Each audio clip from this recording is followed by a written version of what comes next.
Ragazzi, è il momento di iniziare con il documentario, quindi io vi ricordo sempre che questo documentario qua è fatto da questo canale che vi raccomando di seguire, il canale Gamers, che fa veramente cose fighe, d'accordo? Mirko Saponaro, grazie mille della donazione. Fa cose veramente fighe questo canale qua, un sacco di documentari che vediamo anche noi altri, spesso, e quindi mi raccomando andateci a dare una bella iscrizione. C'è anche l'abbonamento, c'è il Patreon anche di Gamers per la realizzazione di documentari, cose del genere, quindi è veramente figo, d'accordo? E quello che vedremo oggi è il documentario The Rise and Fall of BioShock, d'accordo? Quindi di fatto è un documentario su BioShock. Adesso aspetta, ci sono i sottotitoli in inglese con la traduzione in italiano, quindi dovrebbero essere un po' meglio rispetto ai sottotitoli automatici, d'accordo? Però meglio di così purtroppo non si può fare. Non so se stai portando la serie, non sto guardando perché lo sto giocando anch'io, sembra carino. Sì, molto. Da 3 giorni mi ci sono infognato, è fantastico. Sì, assai carino, però è peculiare, deve piacervi il genere. Bene, ragazzi. Bene, si parte. Mutiamo la musica di sottofondo, audio al desktop. Eccoci qua, The Rise and Fall of BioShock di Gamers. Partiamo.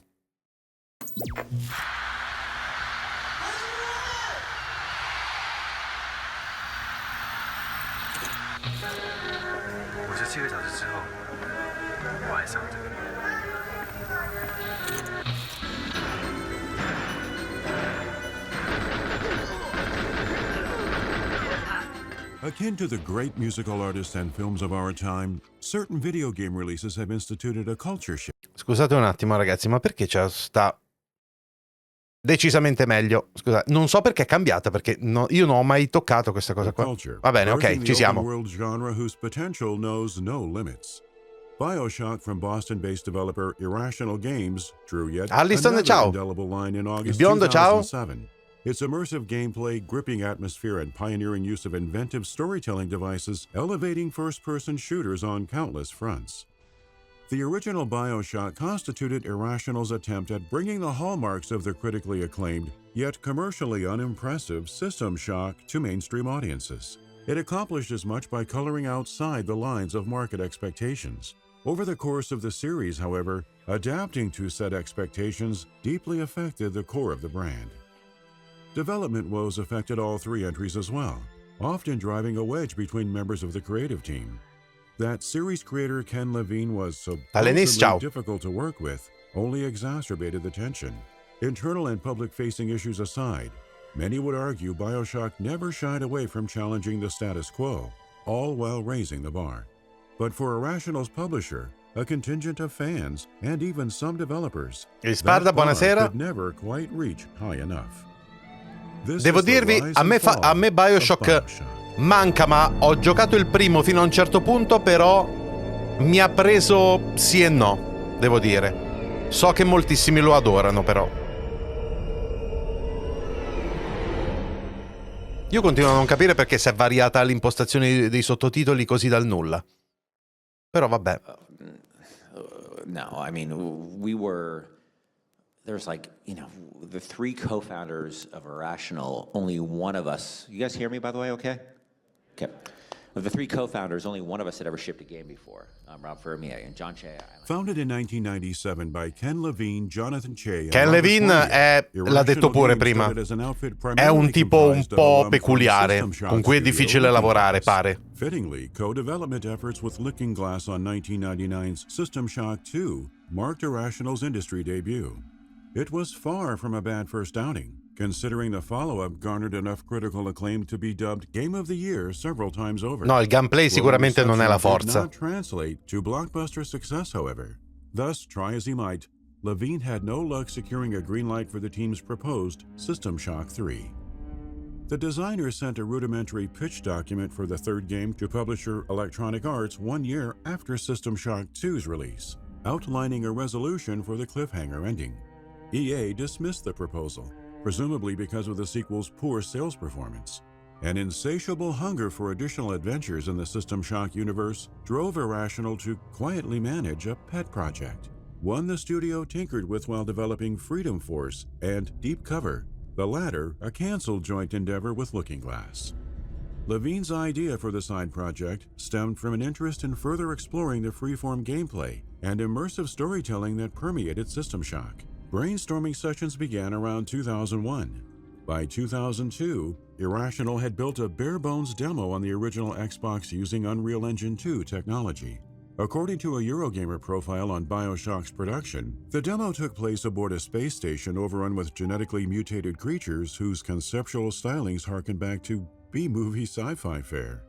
The mutants in question included the likes of Eelman and Jellyman, while the narrative that prompted their existence followed Carlos Coelho, Esattamente, a ciao. programmer tasked with rescuing Sono cult appena members ripreso and per il concerto di reversing Ramstein their di ieri. psychological Ti sto condition. invidiando un po'. Centering the earliest version of BioShock around a cult was born out of necessity. Giardo, The ben team needed trovato. something as it ironed out various game design elements. Impressively, even the 2002 build boasted tentative game systems split into three main pillars: protectors, harvesters, and drones, all of which later manifested as Big Daddies, Splicers, and Little Sisters, respectively. The Coelho-starring narrative didn't occupy the playing field for long, eventually morphing into another pitch that positioned an abandoned genetics lab run by Nazis as its backdrop. Neither of these nascent ideas sparked the interest of publishers, given that Atari, Codemasters, and EA rejected Irrational System Shock-esque concept. 2K Games, on the other hand, inked a deal in 2004 on the good faith of little more than ideas about game systems. Levine explained that without Big Daddies, Little Sisters, and antagonist Andrew Ryan in the picture at the time, 2K's commitment showed a lot of vision. Irrational put that faith and the publisher's expansive budget to good use quickly. What began as a Minchia, si sono proprio buttati. RPG-leaning production with 30 developers evolved into a $25 million FPS RPG hybrid, supported by a core team of 90 people. But before the crew could get too comfortable with its new status quo, narrowing down BioShock's setting, characters, and overarching narrative was a must. My God, my God, my God, my God, my God. It's beautiful. Logan, ciao. World War 3 dice, è fighissimo.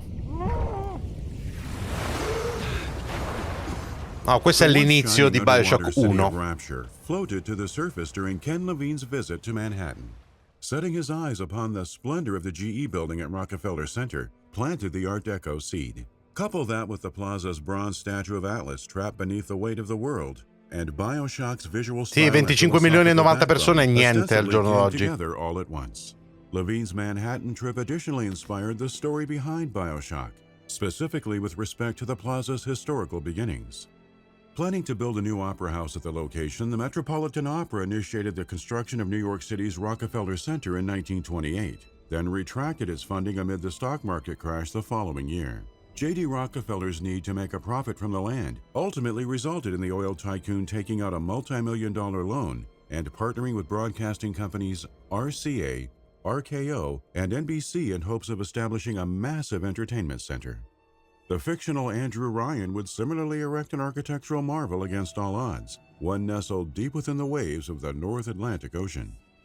BioShock's business magnate didn't only draw influence from J.D. Rockefeller. Andrew Ryan's name, personal history, and objectivist political ideology were derived from 20th century writer and philosopher Ayn Rand. The late author's 1,000-page opus, Atlas Shrugged, explored her belief that selfishness, not altruism, should guide human behavior.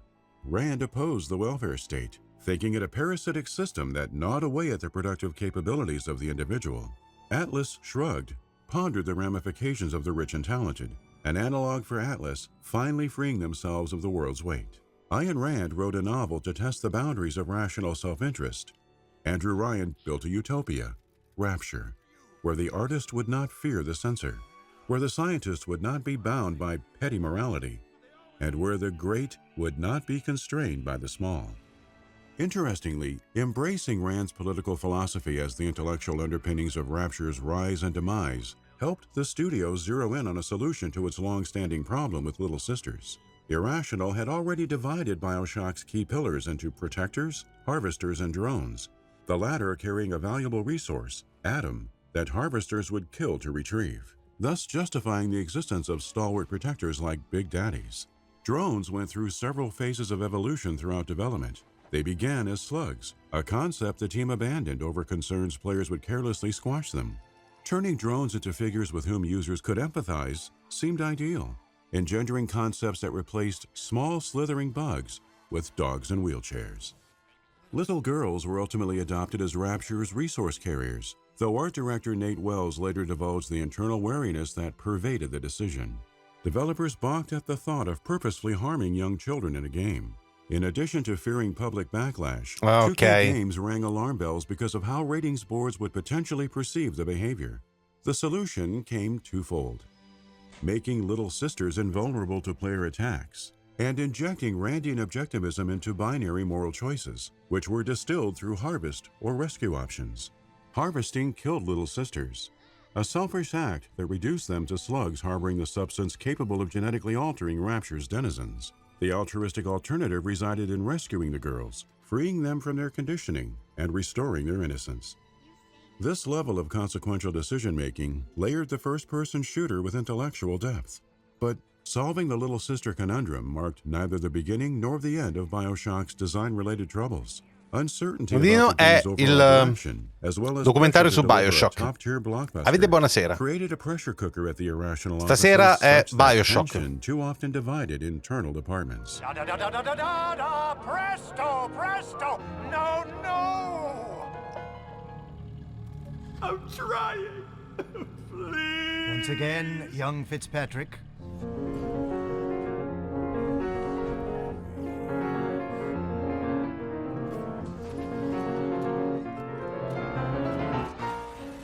Speaking with IGN around the time of the game's 2004 announcement, Ken Levine remarked that before partnering with 2K Games, Irrational had previously been in no hurry to present BioShock to prospective publishing partners.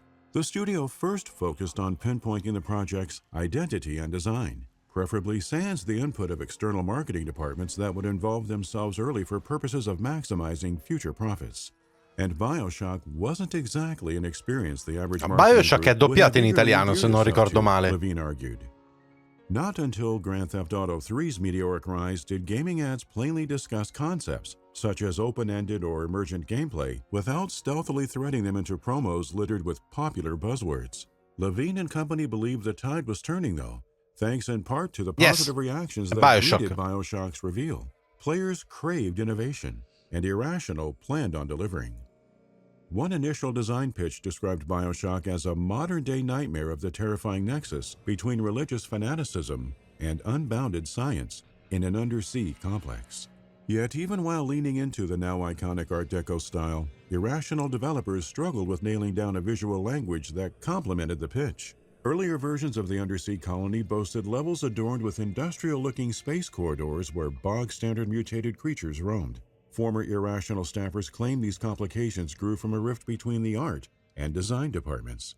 It took the collaborative efforts of two relative newcomers, level designer J.P. LeBreton and level artist Hoagie de la Plante, before the location's general aesthetic found its footing. Sensing the in-house friction, new hire de la Plante, who joined Irrational in 2006, asked to work with LeBreton on a week-long experimental level-building process. Most importantly, nascent designs for the botanical environment, known as Arcadia, spawned from the collaboration. Impressed by their work, Levine showcased the Arcadia level to staff, labeling it the bar to reach for all of BioShock's explorable spaces. Unfortunately, establishing an agreed-upon baseline for the look and feel of Rapture had virtually no impact on the interdepartmental tension. Levine added to the friction, too, given his reportedly fraught relationship with the design crew. LeBreton posited in a Eurogamer interview that pressure to produce a successful blockbuster placed the co-founder at odds with designers. Fears of repeating System Shock 2's underwhelming sales presumably fueled one outburst in particular.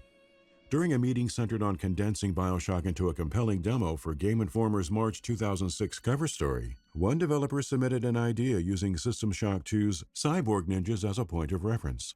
Some in attendance alleged Levine threw his glasses down, then shouted expletives that underscored his disinterest in the topic. Those who interjected in hopes of diffusing the tension similarly attracted the director's ire. System Shock's influence on BioShock constituted the source of much inner turmoil. Interessante questo comportamento, eh? Link al documentario. Sì, poi ve lo scrivo in chat.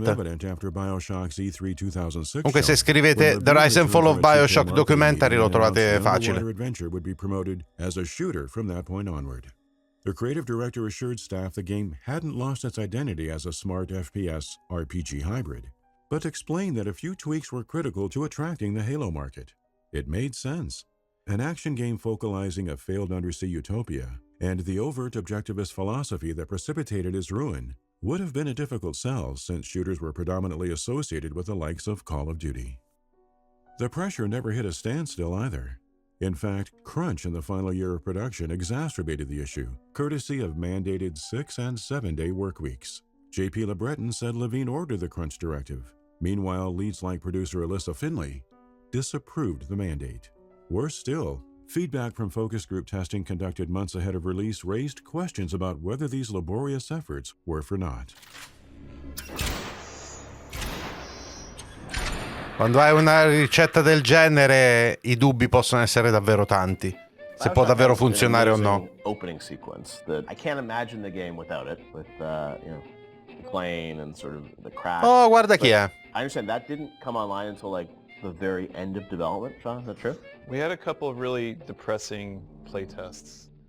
Early in 2007, the BioShock creators hosted Porteranno Assassin's Creed Mirage su Game Pass. Didn't go as well as anticipated. Ma credo che in una maniera o nell'altra ci arriverà prima o poi. For one, players mocked Atlas's accent, while expressing immediate distrust in the character meant to initially feel like an ally.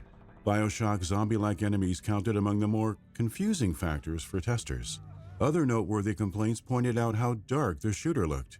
But most debilitating was how many users understood neither the story nor what they were supposed to do. And apparently at least one participant had no idea they'd been exploring a city beneath the sea. Fully aware of the title's esoteric themes, developers expected testers would have difficulty grasping everything set before them. Yet no one prepared themselves for BioShock's brief turn as a laughingstock. Thus, as the unfavorable feedback flooded in, so too did self-doubt. Regardless, addressing the criticism seemed the natural path forward. Fixes added following the focus group testing even fostered some of the game's most memorable qualities. BioShock's lighting system received an overhaul, for example. In addition, developers reworked the controls and implemented a large quest arrow that provided players with better navigation tools. Recasting Atlas as an Irishman helped tackle the disdain for the character. And finally, the user's introduction to Rapture underwent extensive changes, the end result showcasing underwater vistas that established the colony's setting. Despite the setbacks, turmoil, and daunting feelings of uncertainty, Come cazzo fai a non capire che è sott'acqua? Once the shooter launched to universal praise on PC and Xbox 360 in August 2007. Its 96 rating on Metacritic quickly secured BioShock a spot among the highest reviewed games of all time. Critics dubbed it an instant classic, a masterpiece that demanded everyone's attention. Reviewers and players agreed the hauntingly atmospheric world of Rapture presented a technical marvel unlike anything else in or outside the medium. Many also argued the storytelling had demonstrated gaming cinematic potential, since it so seamlessly encompassed multiple art forms. Not to mention the immersive gameplay elevated first-person shooters, setting a high bar that few would subsequently dare to reach. Hold on, and everything will be fine.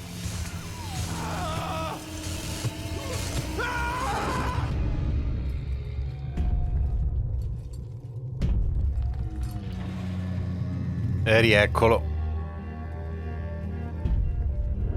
Unlike its ancestor, BioShock enjoyed both critical and commercial success, having hit a milestone of 4 million copies sold by March 2010. Ken Levine viewed the positive reception and strong sales as evidence that players craved the types of thought-provoking interactive experiences his studio specialized in. But the crew at 2K Boston, so named following 2K Games' 2006 acquisition, weren't interested in revisiting the sunken halls of Rapture. A sequel wasn't the right thing for 2K Boston, Levine admitted in a GameSpot interview. The outfit's parent company had other plans in mind. In December 2007, publisher Take-Two Interactive announced the formation of 2K Marin, a new developer under its 2K Games label located in Novato, California. About half a dozen BioShock veterans seeded the Marin office, with series producer Alyssa Finley serving as founder and executive producer. Press details confirmed the expansion would permit the creation of original IP, as well as open the door for more collaborative efforts between 2K-owned studios. Secretly, the group had already begun mapping out plans for a second BioShock. Finley brought Jordan Thomas on board as BioShock 2's creative director. Amici, ciao. A big leap for someone Io who'd previously BioShock been a l'ho level giocato il designer. primo, ma Still, Thomas's questo vision genere di proved immersive rather sim ambitious. In a mi retrospective rimangono by sempre un po' Vice, the creative indigesti. director Il shared tema però è insight into the bellissimo. original pitch, which cast Ciao, players in the Oscar. role of a former little sister Ma returning che to Rapture. cazzo di Layers of palle. drama concerning the protagonist's past Scusate would un have been attimo. peeled back as the story. Datemi solo un secondo. Questa cosa io la odio profondamente. Ok. Lo devi fare per forza. Specifically in a manner that Thomas Scusate. called very Silent Hill. However, someone higher up the chain insisted BioShock should embrace its action-oriented qualities, believing the brand had the makings of a big shooter franchise like Gears of War or Call of Duty. Regardless of what awaited them at the finish line, 2K Marin developers tried protecting the established BioShock canon above all else. Dissecting how best to accomplish as much helped determine the primary concepts that guided development, namely Rapture's return, the humanization of the relationship between Big Daddies and Little Sisters, and the positioning of an ex-Little Sister at the story center. Upper management had its mandates too, according to Thomas and lead designer Alan Good, one of which required multiplayer to justify the sequel's launching at full price. Another mandate prioritized a PS3 port for the original BioShock. And finally, the publisher wanted the project on store shelves within 2.5 years. These were tall orders for a studio assembling a brand new team and building the follow-up to Sì, sì, è proprio il genere. Anche Atomic Heart, Prey. 2K Games provided Marin with support from 2K Boston and 2K Australia. The publishing house additionally outsourced Digital Extremes for its multiplayer expertise, ensuring the lead team could steer its energy towards delivering a worthy BioShock sequel. Despite the time constraints and their myriad limitations, Thomas and company hardly wanted to retrace previously taken steps. The creative director advocated against orchestrating an M. Night Shyamalan-style gotcha twist, feeling at risk duplicating the original. This meant stripping away the "would you kindly" mind control motif to instead centralize how the player's actions impacted the in-game world. 2K Marin funneled the new approach through additional thematic departures. Firstly, BioShock 2 paid closer attention to the regular people in Rapture, emphasizing smaller stories and intimate relationships, whereas its predecessor depicted grand ideas about the city's elite. As a result, the sequel did... Scusate se fermo un attimo. L'idea che mi sono fatto di Ken Levine è che è tipo il Kubrick dei videogiochi. Un genio che ha rivoluzionato molte cose e con delle opere che sono rimaste immortali, ma un insopportabile rompicoglioni narcisista sul set. Sì. No, una cosa del genere. Far more than meditate on free will, thus amplifying the weight of moral choices regarding the Little Sisters. And it all required a very specific story, starring a certain type of character. Stefano Paolo, ciao. 5.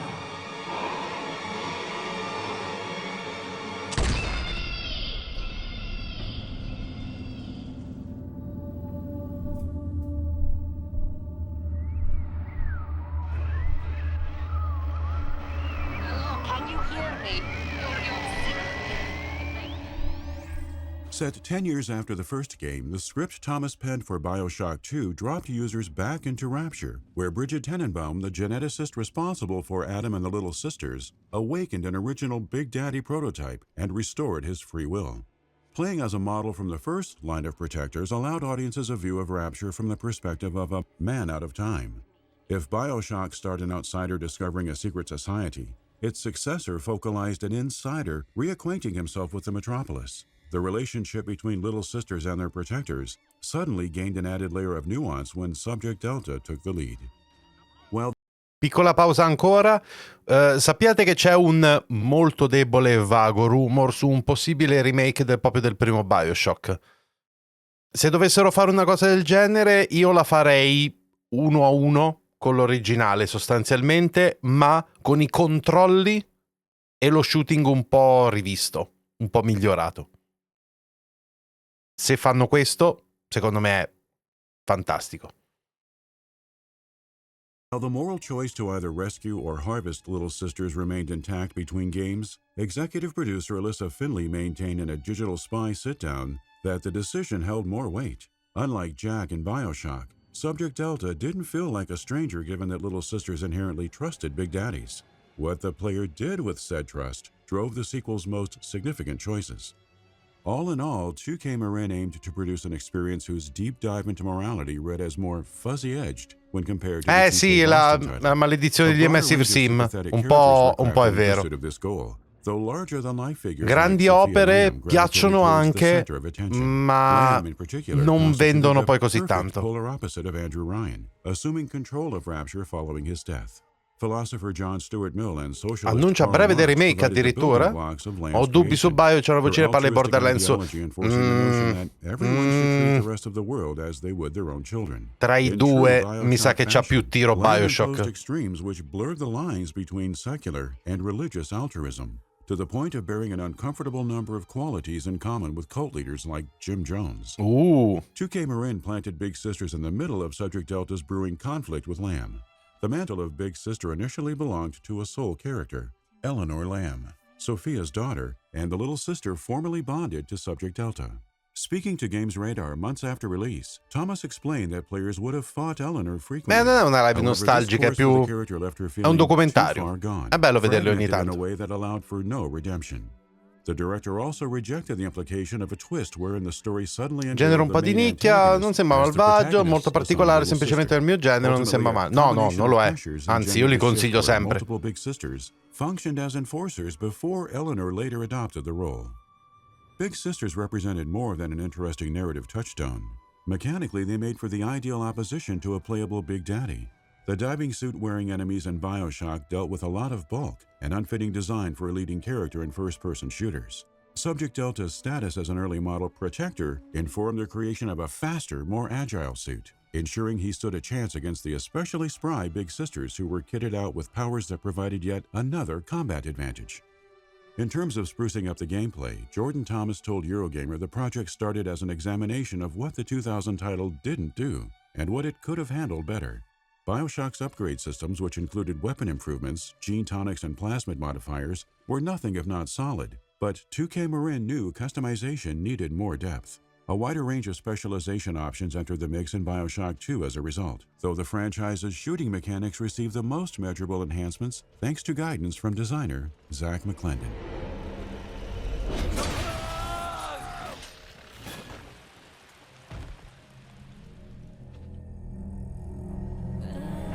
Sì, io consiglio di recuperarlo. L'unica cosa è che dovete sapere che ha un po' di anni, ragazzi, il gioco. Anche se c'è stata una remastered. Of course, the Big Daddy starring campaign served as only one part of the sequel's overall offerings. Produced and released during the Mossa stealth, vero, sì. modes, BioShock 2 featured a narrative-driven online component known as Fall of Rapture. Developers got word during pre-production that the sequel needed to expand what it meant to be a BioShock game. This note, presumably from 2K Games' leadership, nudged 2K Marin in the direction of an online suite, inspiring several loose concepts that were too complicated. For instance, Jordan Thomas and lead designer Alan Good referenced an MMO-like proposal in a Tech Radar interview, describing it as self-contained and perpetual. 2K ultimately outsourced the multiplayer to Unreal co-creator Digital Extremes, which built a more reasonable online component because of the roughly 2-year development cycle. Translating the sophisticated shooter to a PvP setting created several challenges, chief among them being that BioShock's heavily modified version of Unreal Engine 2.5 boasted no built-in multiplayer capabilities, forcing Digital Extremes to create the necessary technology from scratch. On top of battling technical setbacks, the support crew struggled with determining which type of content would best befit Rapture-set online modes. One embryonic version pitted 9 users against a playable Big Daddy in an asymmetrical experience that was mai visto sidelined onestamente due to questo. features. PvP seemed the optimal route, although the established gameplay required fine-tuning. According to senior producer Melissa Miller, adjusting the pacing of maps in multiplayer proved especially integral. The single-player campaign let users pause and consider the best path forward. Online battles offered no such options. Limiting loadouts to 2 plasmids, 2 weapons, and 3 gene tonics helped combat the PvP balancing concerns, which developers hoped would encourage players to stick with Fall of Rapture long-term. Digital Extremes further stretched the mode's potential appeal by exploring a prequel narrative, recognizing multiplayer as the perfect opportunity to delve deeper into Rapture's past between the years of 1959 and 1960. Though beset by a violent civil war, the Rapture of this period still held glimpses of beauty in areas such as Arcadia Bay and Fort Frolic. Players could explore the city through a new lens, one wherein Andrew Ryan's original vision didn't feel so distant. A man chooses. A slave obeys. BioShock 2's single-player and multiplayer successes weren't possible without impeccable teamwork. The Marin office staffed up quickly upon opening its doors, going from a headcount of 8 to 80 in record time. But rapid growth never hindered the team dynamic. If anything, Jordan Thomas viewed 2K Marin's approach as egalitarian to a fault, suggesting that perhaps everyone on staff had too much of a say. As a first-time creative director, Thomas gave all developers a voice, believing BioShock 2 was much bigger than any one creative mind. He may have felt some reservations about this method in hindsight, yet members of the crew appreciated the collaborative environment. It paid off tremendously, too. 2K Games lifted the veil on BioShock 2 in March 2008. The excitement quickly reached a groundswell, although news about the newly founded development team and online play fostered a degree of skepticism. For the most part, 2K Marin proved the doubters wrong when the title garnered acclaim at launch in February 2010. The sequel didn't earn review scores high enough for a place among the upper echelon of gaming greats like the original. However, most agreed BioShock 2 amounted to nothing less than a worthy second entry. Plus, the Minerva's Den DLC won over series faithful with an emotionally gripping storyline comparable to the 2K Boston-developed adventure. Across these few experiences existed the foundation of what would later be dubbed, albeit condescendingly, walking simulators. Former BioShock developers went on to produce Gone Home and Firewatch, for example. Bearing that trajectory in mind, onlookers might have assumed the BioShock brand had a clear Non avevo ricollegato per niente. But during the time in which the Marin studio descended into the depths of Rapture, franchise creators in Boston had their heads in the clouds, crafting a universe or multiple universes where the variables were infinite. What in the world is...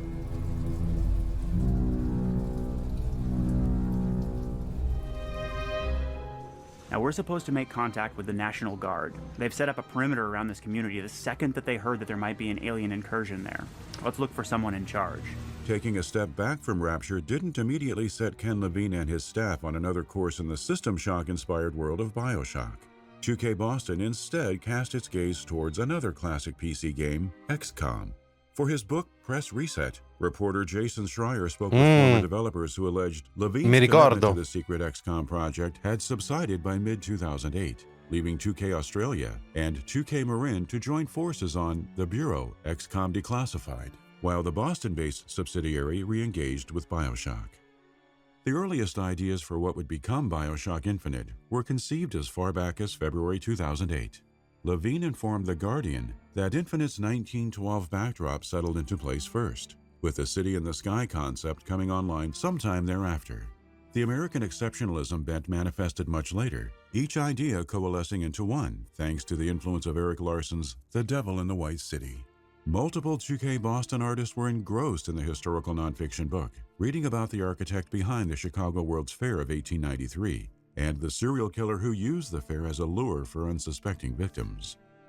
Levine considered the New York Times bestseller a mirror of the United States' then concurrent events, thus believing Devil in the White City a perfect point of reference for the creation of a floating metropolis that exemplified American idealism. And out of that motif blossomed the vibrant visuals, accentuated by the beaming sun rays, high-flying national flags, questo dovrei davvero giocarlo, sì. honoring the founding fathers. Columbia signified Rapture's Ho giocato solo il primo un po'. in every sense. Rapture represented a graveyard, a time capsule rife with disturbing histories for players to unearth, whereas Columbia offered a lively world whose tragedies users could experience firsthand. Beneath the perpetual July 4th veneer rested something sinister, discomforting truths nestled within harrowing political and religious ideologies. Columbia very easily worked in concert with BioShock themes. Building a character-driven piece to complement them proved rather trying. The team made it a point to avoid standard sequel tropes, which typically involved introducing a handful of previously unseen monsters and extra playable levels. An entirely new locale didn't seem striking enough either, since skirting the usual trappings of a sequel also morphed into ditching basic shooter conventions that had comforted the genre for far too long. NPCs issuing orders from behind a window or through an earpiece had become old hat. The original BioShock swore by these means of delivering objectives. For Infinite, 2K Boston, which reinstated the Irrational Games label in 2009, challenged itself to design a companion character capable of driving the narrative and drawing empathy from players. They named the character Elizabeth. Hello. Hey! Knock it off! Games of the past had featured meaningful AI companions, but Elizabeth's injection into BioShock presented obstacles that were fairly novel for the time. On one hand, the ways in which she enhanced the gameplay had to correspond with the abilities of player character Booker DeWitt, though Elizabeth's powers couldn't prove so dominant that she led the action and consequently outshined the playable hero. Still, her gameplay involvement demanded noticeable impact, requiring a balancing act on Irrational's part that bled into her narrative function as an NPC. Making Elizabeth believable, worthy of sympathy even, was another challenge, given that BioShock and countless of its FPS contemporaries had conditioned users to either kill non-playable characters or view them as Apprezzato il fatto che Elizabeth è una classica fanciulla in pericolo, ma una che aiutava in battaglia. Sì, questo è sempre più comune, ovviamente. Developers argued in favor of cutting Elizabeth from the game on more than one occasion. Il che ci sta. While she ultimately crossed the finish line, anzi, più several interessante. so-called doomed projects fell by the wayside. Dedicated multiplayer constituting one example. Ken Levine noted not long after Infinite's 2010 announcement that online support wouldn't be a guarantee. Job advertisements posted in May 2012 indicated Irrational had big plans for multiplayer though, with sources later confirming 2 separate modes were once in development. Polygon sources claimed one mode, Border Control, offered tower defense-style cooperative gameplay, its design style mimicking political cartoon art that targeted young children for propaganda purposes. Meanwhile, former developers who spoke with Kotaku said the tentatively titled Spec Ops shared similarities with modes of the same name in classic Call of Duty Modern Warfare entries, in which 4 players worked cooperatively to navigate levels borrowed from the campaign. The studio put both on hold so resources could be diverted elsewhere. When BioShock 2's Jordan Thomas rejoined Irrational to steer Infinite on course, he and Levine agreed the multiplayer efforts were impractical. After all, the main story needed every bit of help Irrational and its sister studios could muster. Apparently, such a need emerged because the project had suffered a distinct lack of focus. When asked to address Infinite's developmental woes in a 2016 Rolling Stone interview, Levine cited a number of factors regarding the structure of the development house. Working across continents between the Boston and Australian arms complicated matters, of course, but the creative director insisted the real disruption stemmed from Irrational having to rebuild its internal team. A number of key BioShock developers moved to BioShock 2 in 2007, shattering the work culture and creating a schism that never properly repaired itself. One key departure included co-founder Jonathan Che. The head of 2K Australia, Che represented the Yang to Levine's Yin, in that the former led the production side of things while the latter managed the creative. Che's exit in 2011 saddled Levine with the responsibility of wearing both hats, admittedly unfamiliar territory for the acclaimed visionary.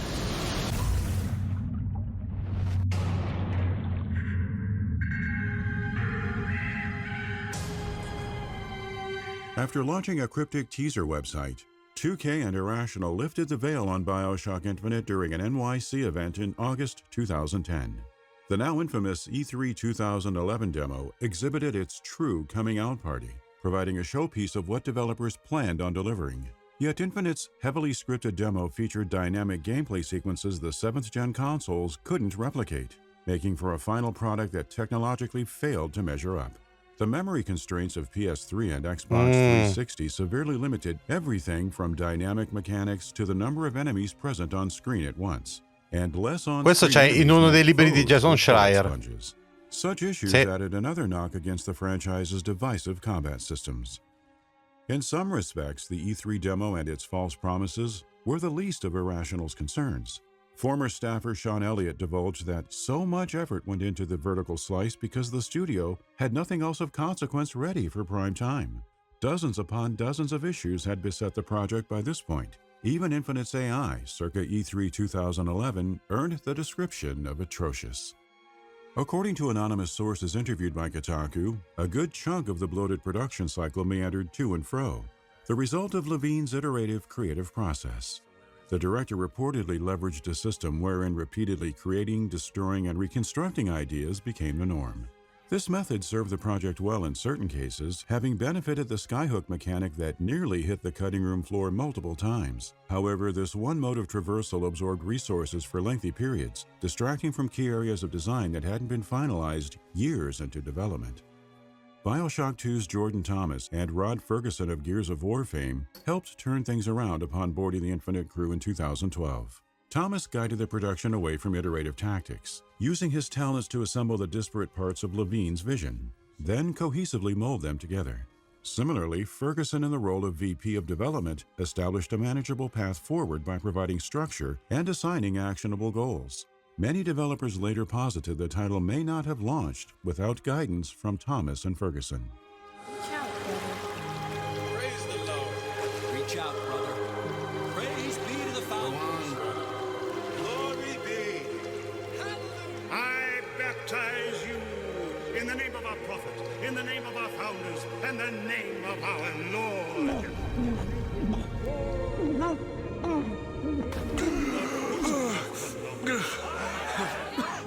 I don't know, brothers and sisters, but this one doesn't look clean to me.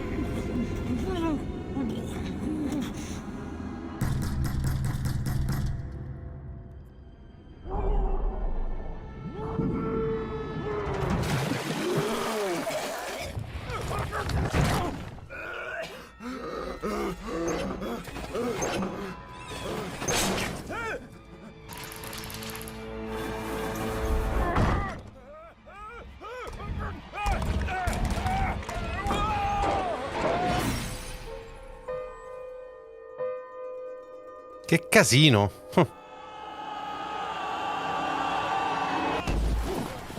BioShock Infinite finally landed in stores in March 2013 after multiple delays. Met with rave reviews, the series had yet again pushed the medium into a bold new direction. Its handling of subject matter such as racial segregation in the 20th century felt eerily prescient, though divisiveness about its politically pessimistic arc for insurgency leader Daisy Fitzroy dominated much of the conversation. The uninspired gameplay further disappointed critics and players who lamented that BioShock played like an average shooter. Players could still equip special abilities and mix and match them for stronger effects, but gone were BioShock's relatively deep customization options. That the actual shooting mechanics felt unrefined didn't do the gameplay any favors either. From the outside looking in, il contrario di quello che speravo che succedesse. Higher-ups wanted a broader audience for the brand. This much held true regarding Infinite's marketing campaign at least, with Levine admitting that ads purposefully focused on the action to attract those who purchase games off the shelf with minimal knowledge. Hence the generic cover art that relegated Elizabeth to the back of the box. Over the course of 3 entries, BioShock had somewhat capitulated to market pressure, the very thing Irrational originally bucked against.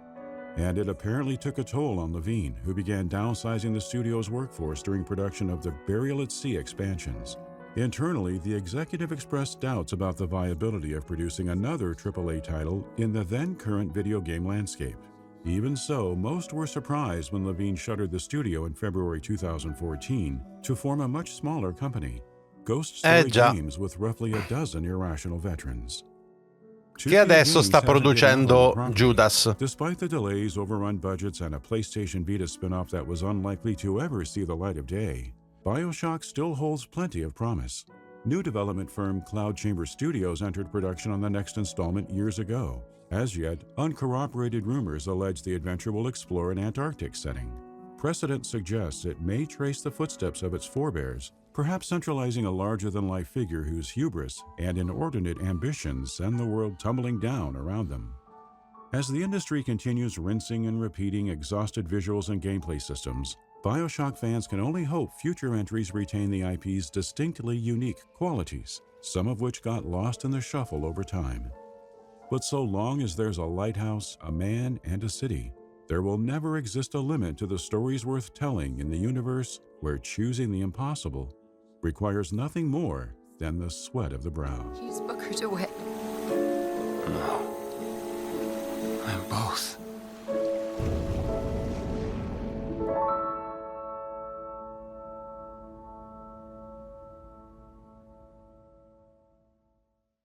This video has been brought to you by you, the generous fans and patrons making all of this possible. From having your name appear in the credits, or even narrated by me, to gaining early, ad-free access to our entire library of content. E questo è il promo per il loro Patreon, perché ovviamente lo usano per sviluppare questi documentari. That enables us to make these videos, but receive a host of exciting rewards as a token of our gratitude. If you are interested in contributing to our work and helping our channel grow, head over to our Patreon page to discover all of the exclusive content and reward tiers we have on offer. Thank you for your support. Perfetto. Allora ragazzi, questo era il documentario su BioShock, un franchise che questo io avevo un po' rimosso che era anche in uno dei libri di Jason Schreier, e in effetti appena è stato nominato mi è rivenuto in mente subito tutto, ed è il classico esempio di come un qualcosa di estremamente promettente poi è stato però un po' vittima sia delle circostanze, nel senso che alla fine i giochi immersive sim hanno un po' una maledizione, vengono diciamo ben recepiti dalla critica e dal pubblico, ma poi alla fin fine ti ritrovi a fare i conti e vedi che non vendono poi tutto questo che e il fatto che Ken Levine è sicuramente una delle pietre miliari del mondo del gaming, ma è uno anche che insomma all'atto pratico nella routine del lavorarci insieme sembra essere un po' difficoltoso, e a un certo punto prende delle decisioni cambiando questo, quell'altro eccetera, e questo qua è ben descritto nel libro di Jason Schreier. Quindi ovviamente è, come dice giustamente il documentario, un genere e un franchise che si porta dietro ancora veramente un sacco di potenzialità, ed è quindi ancora sviluppato. Infatti è a lavoro un sequel. Si vocifera anche di un remake del primo, però niente di confermato al momento. Io purtroppo dal mio, non essendo esattamente il gioco che mi attira, il tipo di gioco che mi attira particolarmente, devo dirvi che nonostante il tema mi piace tantissimo, poi a livello di gameplay mi sono sempre ritrovato non molto soddisfatto, e mi pare di capire che sia proprio una delle debolezze storiche del gioco. Quindi spero tanto che con un seguito o con un eventuale remake. Sì, no, Ken Levine adesso sta sviluppando Judas, che è con il suo studio, e Cloud Chamber sta facendo il 4, e poi chissà che cos'altro ancora non lo dobbiamo sapere, no? E quindi secondo me c'è ancora da dire sul franchise. Stanno per uscire nuovi prodotti e può darsi che la formula tutto sommato è abbastanza azzeccata, ma serve un po' più di freschezza secondo me lato proprio gameplay. Ma è soltanto la mia opinione, e senza dubbio i giocatori che amano questo franchise ci sono, e secondo me un remake di BioShock 1 venderebbe tantissimo già soltanto per sentito dire. Quindi questo era il documentario su BioShock, ragazzi, spero che vi sia piaciuto. Avremo modo di vederne degli altri sicuramente, e a breve probabilmente dovremo parlare dei vari seguiti, quindi insomma rimanete sull'attenti, ecco.